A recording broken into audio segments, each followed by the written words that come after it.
SBR is one of your, it's a compulsory paper. It is essentials. It is mandatory, and you have to take it.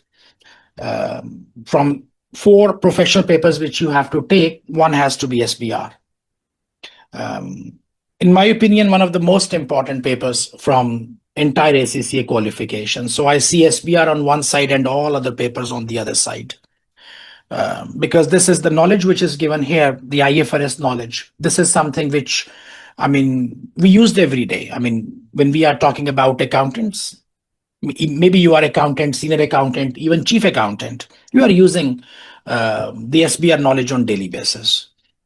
When you become finance manager, then you probably are not using it on daily basis, but still you are doing reviews and still you are using it. So very important paper. And actually, in my opinion, this is the easiest of all from all of the 4 strategic papers which you have to take. In my opinion, SBR is easiest of all.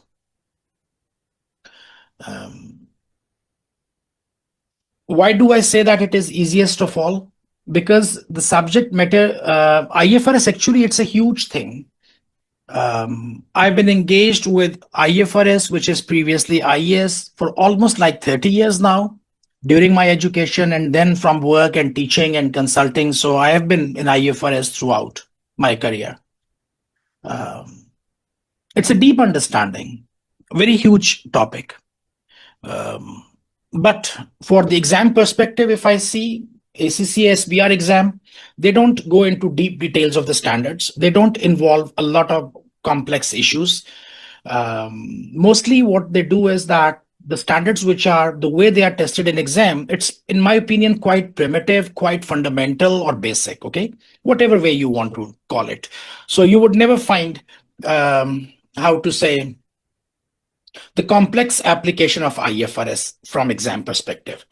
What they want you to do, or what they want you to be able to do, is not to apply the standard in very complex situations. Actually, they want you to be able to fundamentally understand most of the IFRS.